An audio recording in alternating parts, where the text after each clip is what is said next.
আজকে আপনাদেরকে নিয়ে এসেছি আমি পাবনা মানসিক হসপিটালের ভিতরে। আপনাদেরকে পাবনা মানসিক হসপিটালের দৃশ্য এবং সেই জায়গার কালচার এবং আশেপাশের সমস্ত প্রেক্ষাপটই এই ভিডিওর মাধ্যমে তুলে ধরব। অবশ্যই ধৈর্য ধরে সম্পূর্ণ ভিডিওটি দেখবেন। যারা আমার শাহিন ভাই পেজ থেকে দেখছেন তারা অবশ্যই আমার পেজটি ফলো করে দিবেন। যারা শাহিন ভাই খুলনা ইউটিউব চ্যানেল থেকে দেখছেন অবশ্যই চ্যানেলটি সাবস্ক্রাইব করে দিতে ভুল করবেন না। আপনাদের জন্য আজকে আমি চলে এসেছি পাবনায় মানসিক হসপিটাল। সেই হসপিটালের সামনে অনেক লোক আছে, তারা দেখেন ছবি তুলছে, সেলফি তুলছে। আসলে এই হসপিটালের এই জায়গা যে প্রেক্ষাপটগুলো, যে দৃশ্যগুলো দেখলাম, মানুষ আনন্দ করার জন্য এই জায়গা আসে। আসলে বাস্তব অর্থে কারো প্রিয়জন, কারো সন্তান, কারো স্বামী, এইগুলাকে মানুষ এখানে রাখে তাদেরকে সুস্থ সবল করার জন্য।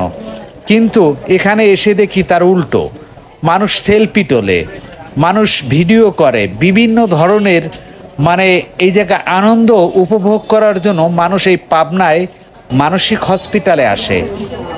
এরপরে চলে আসলাম ওখান থেকে বেরিয়ে ছাগলহাটে। এখানে এসে দেখি একদম গ্রাম থেকে ছাগল আনা, অনেক ধরনের ছাগল এখানে বিক্রি করা হচ্ছে। খুবই কম দামে ছাগলগুলো বিক্রি করা হয়, কারণ যেহেতু গ্রামে লালিত পালিত হয়, এখানে বাইরের কোনো ক্রেতা বা বিক্রয়েতা নেই। এখানে শুধুমাত্র যারা গ্রামের মানুষ তারা এই ছাগলগুলো কেনেন এবং এই ছাগলগুলো বিক্রি করেন। এরপরে চলে আসলাম গরুর হাটে।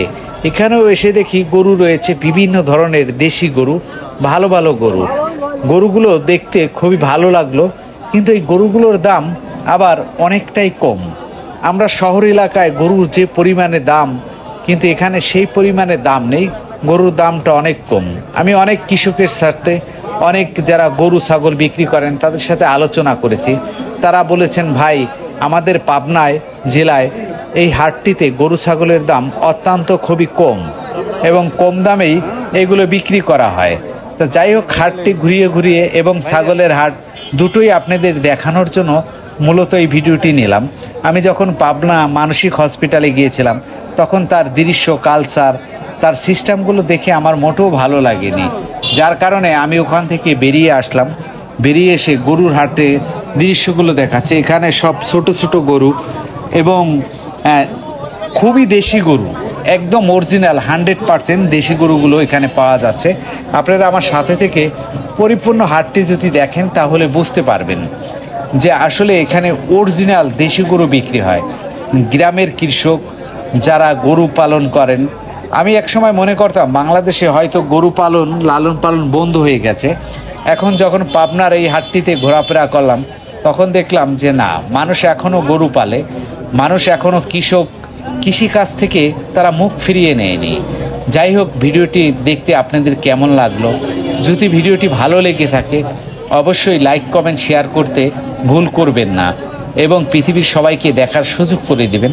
আপনাদের আরও সুন্দর সুন্দর ভালো ভালো ভিডিও দিতে পারি, সেই দৃষ্টি বা সেই বিষয়গুলো খেয়াল রাখবেন এবং সঙ্গে থেকে সবসময় উৎসাহিত দেবেন। আপনারা যখন উৎসাহিত দেবেন তখন আপনাদেরকে আরও ভালো ভালো ভিডিও দেব। বর্তমানে ফেসবুক ভিডিওতে ভাই টাকা দেয় না, তারপরও কষ্ট করে আপনাদের জন্য ভিডিও